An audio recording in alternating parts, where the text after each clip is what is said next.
বুড়ি বিশ্বনবী মুহাম্মদুর রাসূলুল্লাহ সাল্লাল্লাহু আলাইহি ওয়াসাল্লামের পথে কাটা দিত। আল্লাহর নবী যে পথ দিয়া মক্কাতুল মুকাররমার মধ্যে যাইতো নামাজ পড়বার জন্য, একজন বুড়ি ওই রাস্তার মধ্যে কাটা দিত। পয়গম্বরের গায়ের মধ্যে পানি ছিটা দিত, পয়গম্বরের গায়ের মধ্যে নোংরা পানি ফালাইতো। আল্লাহর পয়গম্বর কোনো কথা বলতেন না, আল্লাহর পয়গম্বর সহ্য করতেন। আল্লাহর নবী হাঁটিয়ে হাঁটিয়ে মক্কাতুল মুকাররমায় কাবা ঘরের সামনে যাইতেন, আর বুড়ি নোংরা পানি রাহমাতুল লিল আলামিনের গায়ের মধ্যে ছিটায় দিত। আল্লাহর পয়গম্বর কোনো কথা বলতেন না, আল্লাহর পয়গম্বর হেদায়েতের জন্য দোয়া করতেন। হঠাৎ করে একদিন আল্লাহর নবী রাহমাতুল লিল আলামিন যে রাস্তা দিয়ে যায়, ওই রাস্তার মধ্যে বুড়ি কাটা পুঁতে রাখলেন। নবীজি জানতেন না, আল্লাহর পয়গম্বর দেখেন নাই, রাত্রেবেলা কাটা পুঁতে রাখছে। আল্লাহর পয়গম্বর ফজরের নামাজ পড়বার জন্য মক্কাতুল মুকাররমায় কাবা ঘরের সামনে যাবে। আল্লাহর নবী হাঁটি হাঁটি পা পা করে যাইতেছেন। হঠাৎ করে আল্লাহর পয়গম্বরের দুই পায়ের মধ্যে কাটা বিঁধে গেল। আহারে, একটা দুইটা কাটা নয়, 70টার উপরে কাটা বিঁধে গেল। আল্লাহর নবী বলে, আল্লাহ, আমি নামাজ পড়বার জন্য কাবার সামনে আসতেছিলাম, রাস্তার মধ্যে কাটা দিয়া দিল। আল্লাহ রে, ওই বুড়িকে তুমি হেদায়েত দিয়া দাও। হঠাৎ করে আল্লাহর পয়গম্বরের রাস্তার মধ্যে যে বুড়ি কাটা দিত, কয়েকদিন ধরে ওই রাস্তার মধ্যে কেউ কাটা দেয় না। আল্লাহর পয়গম্বর আশ্চর্য হয়ে গেল, কিরে, যেই বুড়ি প্রতিদিন রাস্তার মধ্যে কাটা দিত, আজকে ওই বুড়ি কাটা দেয় না, কারণটা কি? বুড়ি কি নাই? বুড়ির কি হয়েছে? আল্লাহর পয়গম্বর তার সংবাদ দেওয়ার জন্য তার বাড়ির দিকে রওনা করলেন। যাই, বুড়ির খবরটা নেই। আজকে 3 দিন ধরে রাস্তার মধ্যে কাটা দেয় না, নিশ্চয়ই বুড়ির কোনো সমস্যা হয়েছে। চিন্তা করে দেখেন, আল্লাহর পয়গম্বর রাহমাতুল লিল আলামিন কেমন দয়ালু। আল্লাহ নবী রাহমাতুল লিল আলামিন হাঁটি হাঁটি পা পা করে বুড়ির বাড়ি পর্যন্ত চলে গেলেন। বুড়ির মেয়ে তাকায় দেখে আল্লাহর পয়গম্বর তাদের বাড়ির দিকে আসতেছে। বুড়ির মেয়ে বলে, মা, আমাদের কপাল খারাপ, ওই যে দেখো মুহাম্মদ আসতেছে। ও মা, তুমি যে মুহাম্মদের পথে কাটা দাও, মুহাম্মদ মনে হয় বিচার করবার জন্য আসতেছে। মা, উপায় নাই, উপায় নাই, আজকে মুহাম্মদ আমাদেরকে ছাড়বে না। বুড়ি চোখের পানিগুলো সারিয়া সারিয়া কান্দে। আল্লাহ নবী রাহমাতুল লিল আলামিন হঠাৎ করে হাঁটি হাঁটি পা পা করে বুড়ির বাড়িতে চলে আসলেন। আসার পরে পয়গম্বর তাকায়া দেখে বুড়ি শুয়ে আছেন। বুড়ির মেয়ে তার মাথার কাছে বসে বসে মায়ের মাথার মধ্যে পানি ডালে। আল্লাহর পয়গম্বর বলে, কিরে মা, তোমার কি হয়েছে? তোমাদের ঘর নোংরা কেন? ঘর ঝাড়ু দাও না। আল্লাহর পয়গম্বর প্রথমেই তাদের ঘরটা ঝাড়ু দিয়ে দিলেন। আল্লাহর পয়গম্বর বলে, কি রান্না বান্না করছো? কয়েক কোনো রান্না বান্না করি নাই। কেন রান্না বান্না করো নাই? 3 দিন পর্যন্ত আমার রাস্তার মধ্যে কাটা দাও না, কারণটা কি? বুড়ি বলো, ও মুহাম্মদ, আমি তোমাদের পথের মধ্যে কাটা দিতাম। আবু জাহেল আমাকে টাকা দিত, পয়সা দিত। আজকে 3 দিন ধরে আমি অসুস্থ, আমি কাটা দিতে পারি না। আবু জাহেল টাকাও দেয় না, ঘরে বাজার নাই, আমিও না খাওয়া, আমার মেয়েও না খাওয়া। হে মুহাম্মদ, আমরা এমনি অসহায়, তুমি আমাদের উপরে কঠোর হইও না, তুমি আমাদের উপরে প্রতিশোধ নিও না। আল্লাহ নবী চোখের পানিগুলো সারিয়ে দিয়ে বলে, মারে, আজকে 3 দিন ধরে আমার পথের মধ্যে কাটা দাও না, আমি বুঝতে পারলাম তুমি কোনো বিপদের মধ্যে পড়েছো। রে মা, এই জন্য তোমাকে দেখবার জন্য আসলাম, আমার আরো আগে আসা উচিত ছিল। নবী আমার রাহমাতুল লিল আলামিন ব্যাগ নিয়ে বাজারে চলে গেলেন। বাজার করিয়া তরকারি মাছ কিনিয়ে আনলেন। আল্লাহর নবী রান্না বান্না নিজের হাতে করলেন। রান্না বান্না করে বুড়িকে খাওয়াইলেন, মাথার মধ্যে পানি দিয়ে দিলেন। আল্লাহর পয়গম্বর বলে, রে বুড়ি মা, আমি আগে কেন তোমার খবর নিতে পারলাম না? তোমার অনেক কষ্ট হয়েছে। বুড়ি বলে, ও মুহাম্মদ, আল্লাহর কসম করে বলি, তোমাকে চিনতে পারি নাই। আবু জাহেল আমার যা বুঝাইছে তাই বুঝেছি। নবী গো, তোমার মতো উত্তম চরিত্র বলা মানুষ মক্কার মধ্যে আর নাই।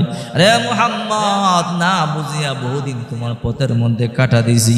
মুহাম্মদ গো, আমার ভুলগুলো ক্ষমা করে দাও। ও মুহাম্মদ, ওয়াদা দিলাম, এই মুহূর্তে কালিমা পড়ে মুসলমান হয়ে গেলাম।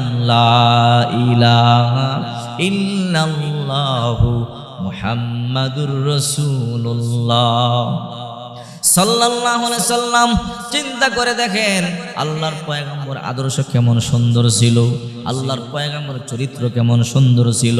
কাটটা কাফেররা পর্যন্ত পয়গম্বরের চরিত্র দেখে মুসলমান হয়ে গেছে। যেদিন মক্কা বিজয় হলো, আল্লাহর নবী 10,000 সাহাবী নিয়ে মাথার মধ্যে কালো পাগড়ি পরে মক্কার মধ্যে প্রবেশ করলেন। আল্লাহর পয়গম্বর 8 বছর পরে মক্কাতুল মুকাররমার মধ্যে প্রবেশ করলেন। আহারে, আজ থেকে 8 বছর আগে আল্লাহর পয়গম্বরকে এই মক্কাতুল মুকাররমা থেকে মক্কার কাফেররা বের করে দিয়েছিল।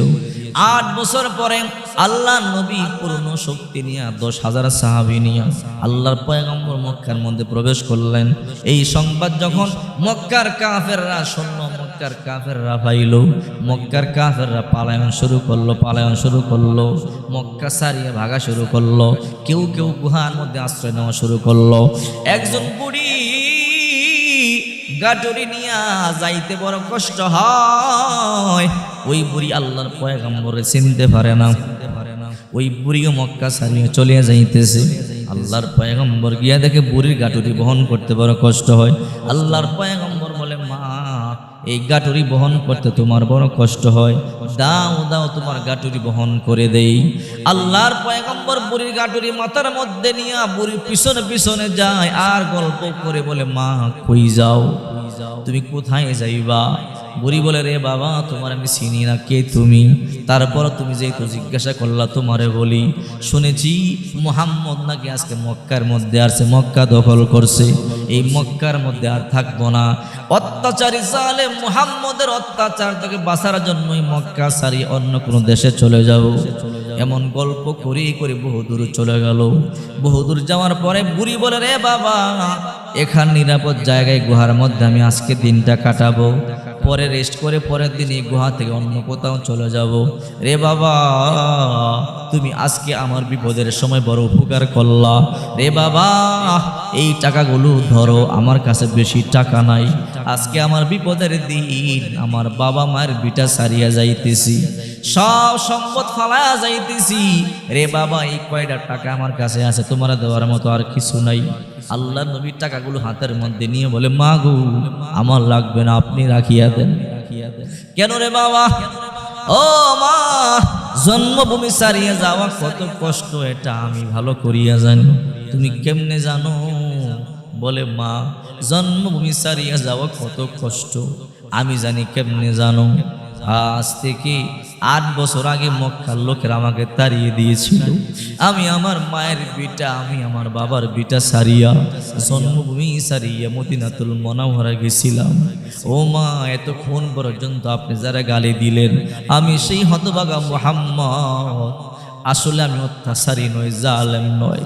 বুড়ি এবার আশ্চর্য হইয়া চোখের পানিগুলো সারিয়া কান্না করে বলে, বাবা মুহাম্মদ, সত্যি তুমি যদি মুহাম্মদ হয়ে থাকো, আল্লাহর কসম করে বলি, তুমি জালেম হইতে পারো না, তুমি অত্যাচারী হইতে পারো না, তোমার দ্বারা কোনো মানুষ কষ্ট পাইতে পারে না। ও মুহাম্মদ, ওয়াদা দিলাম, আজকে তোমার হাত ধরে কালিমা পড়লাম, তোমার হাত ধরে কালিমা পড়ে মুসলমান হয়ে গেলাম। আল্লাহর পয়গম্বর ছিলেন উত্তম চরিত্রওয়ালা। এই জন্য আল্লাহ পাক রব্বুল আলামিন বলেন, ইন্নাকা লাআলা খুলুকিন আযীম। ওগো নবী, নিশ্চয়ই আপনি মহান চরিত্রের অধিকারী। এই চরিত্রের দাম আল্লাহর কাছে অনেক বেশি, এই আখলাকের দাম আল্লাহর কাছে অনেক বেশি। আখলাকে আযীমা, যে আখলাকটা হলো সর্বশ্রেষ্ঠ আখলাক। কিয়ামতের ময়দানে এই আখলাক, এই উত্তম চরিত্রকে আল্লাহ তাআলা নেকের পাল্লা, মিজানের পাল্লার মধ্যে উঠাবে। সুবহানাল্লাহ। নবীর আদর্শ এত সুন্দর, নবীর আদর্শ দেখে অনেক কাফেররা পর্যন্ত মুসলমান হইতে বাধ্য হয়েছে।